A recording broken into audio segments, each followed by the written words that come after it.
Assume that x1, x2, x3 till xn are independent and identically distributed random variables with a uniform distribution between 0 and 1.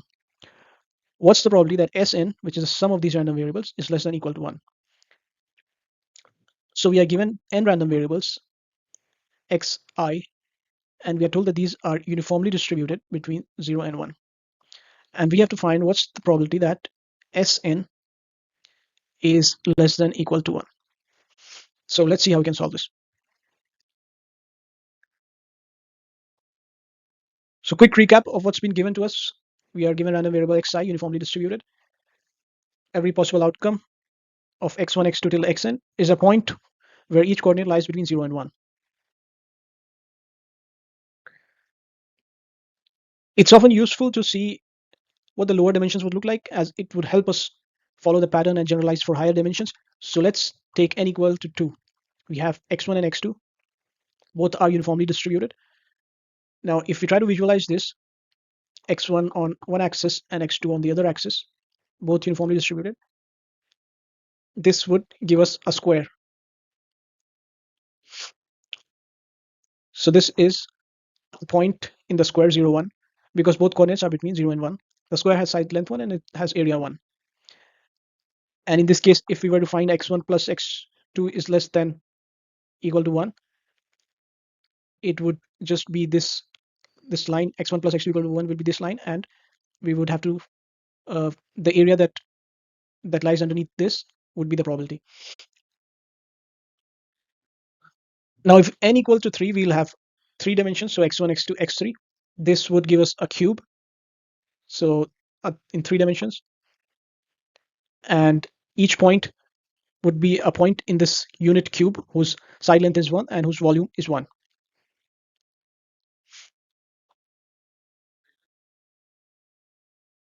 If you want to visualize what the distribution would look like for this case, in case of independent and dependent PDFs, here's a good visualization.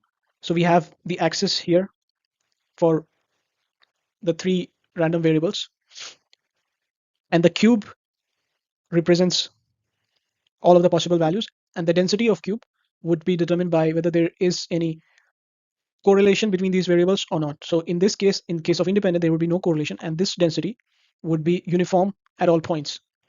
Notice that all of the 3 axes here are the random variables. We don't have any axis for the probability density, and that density is just given by the color, although the color here should be the same because the probability density is the same across. In case of dependent, the density would not be the same. As you can see here, there are some correlation and voids which is showing up because of the pattern which we see here. This is capturing the correlation between these random variables, and this makes the density non-uniform within this unit cube. Now, in the question, because the variables are identical and independent and identically distributed uniform, the joint density would be constant, as we just discussed in the previous slide, throughout the cube.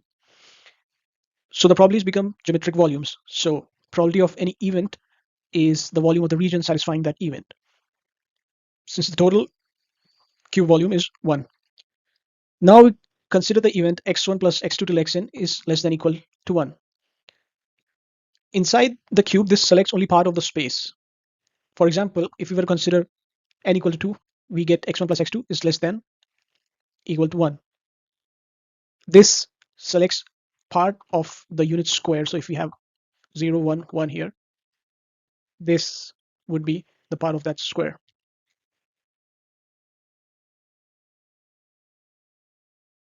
So we have this square. This is the area that we are concerned with. The probability here would be 1/2. That's the area of this triangle within the square. Similarly, for n equal to 3, we have x1 plus x2 plus x3 less than or equal to 1 inside the unit cube. The volume of this tetrahedron is 1/6, which is 1 by 3 factorial. So how do we generalize this? So we saw when n equal to 2, we had this line segment for x1 plus x2, less than equal to 1. And from this line segment, we got this area. For n equal to 3, we had tetrahedron, and we got the volume equal to, we had x1 plus x2 plus x3 less than equal to 1, and we got the volume as 1/6.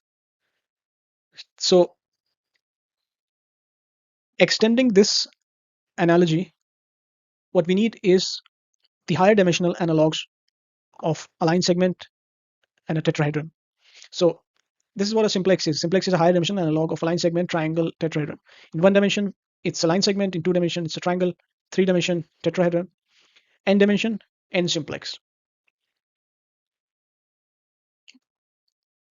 So the region x1 plus x2 plus xn less than equal to 1 is called the standard N simplex, and its volume is given by this famous formula 1 over n factorial. And as we saw, the volume is what's served as the probability, which is why the probability that Sn is less than equal to 1 would be 1 over 1 factorial. Now, in some other video, we might take a look at how we can prove this by induction, but I think this is a pretty straightforward and famous formula for the volume of an N simplex, and it's easy to remember. Thanks for watching, and if you like the video, drop in the comments below if you would like me to cover any specific topic, and check out dataloopr.com, and I'll see you in the next video.